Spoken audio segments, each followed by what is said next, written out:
Bien, Monsieur le Président, Madame la Ministre, Madame la Présidente, Monsieur le rapporteur, mes chers collègues, les lanceurs d'alerte, par leur courage, leur détermination, la persévérance dont ils font preuve,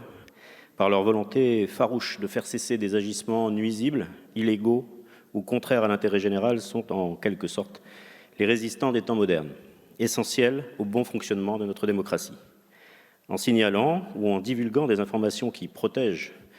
ou pour protéger notre société, ils font preuve d'un courage dont ils savent qu'ils peuvent avoir de lourdes conséquences sur leur vie professionnelle et personnelle. En dénonçant certains comportements, ils s'exposent à des représailles et partiellement à des poursuites pour violation d'un secret qui peut être protégé par la loi ou pour diffamation. Il nous appartient donc, en tant que législateurs, d'être à leur côté et de renforcer leur protection, déjà consacrée sur le plan législatif, mais qui se révèle encore insuffisante. La loi Sapin II avait déjà permis des avancées importantes en fusionnant les nombreux régimes d'alerte existants et en renforçant les droits qui s'y rattachent, tout en imposant aux lanceurs d'alerte de suivre des règles précises et de respecter certaines procédures. Des règles et des procédures trop précises et trop encadrées, certainement, qui ont pu se révéler inefficaces et rendaient nécessaire une évolution de notre arsenal législatif. En effet, il pouvait sembler contre-intuitif d'exiger que le lanceur d'alerte commence par exposer au sein de l'entreprise ou de l'administration où elle travaille le comportement de cette même entreprise ou administration qu'il entendait dénoncer. La non-hiérarchisation des canaux et la possibilité de choisir entre signalement interne ou externe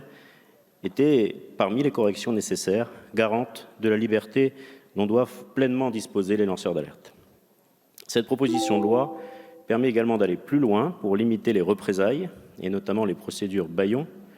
tout en se livrant à l'exercice complexe de transposition de la directive européenne du 23 octobre 2019.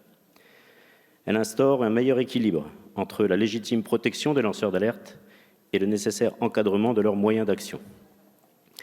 Nous avons, comme certains de nos collègues, souhaité néanmoins par amendement apporter quelques garanties et précisions à ce texte, notamment pour s'assurer de l'impartialité des canaux d'alerte ou référents internes qui sont désignés pour recueillir les signalements dans certaines petites entités morales de droit public ou privé, pour prévoir des campagnes d'information sur les procédures de signalement à l'intention des agents et des salariés des entités, ou encore en apportant des précisions sur la clôture des procédures d'alerte, en particulier lorsqu'il n'est pas donné suite au signalement. Je tenais, Monsieur le rapporteur, enfin à appeler votre attention sur l'application de cette proposition de loi à certains territoires de la République, et notamment à la Nouvelle-Calédonie, et certainement également à la Polynésie française. Comme la loi du 9 décembre 2016, l'article 12A de cette proposition ne permettra pas, en dépit des modifications qu'il instaure, la pleine application des dispositions protectrices des lanceurs d'alerte sur nos territoires qui exercent, comme vous le savez, par exemple, la compétence en matière de droit du travail ou de droit commercial. Il revient bien entendu aux institutions de ces territoires, au Congrès de la Nouvelle-Calédonie, par exemple, d'adopter les mesures nécessaires, mais il me paraît indispensable de consacrer du temps à identifier les dispositions qui relèvent de la compétence de l'État et celles qui relèvent d'une compétence locale. À ce titre, il est déjà certain que les dispositions des articles 3 bis et 6 et de l'article 11 relèvent des compétences de ces territoires et ne seront pas applicables, mais la question se pose aussi sur certaines dispositions de l'article 3. J'avais déposé un amendement qui était destiné à prévoir une habilitation à légiférer par ordonnance dans un délai de 18 mois à compter de la promulgation de la loi,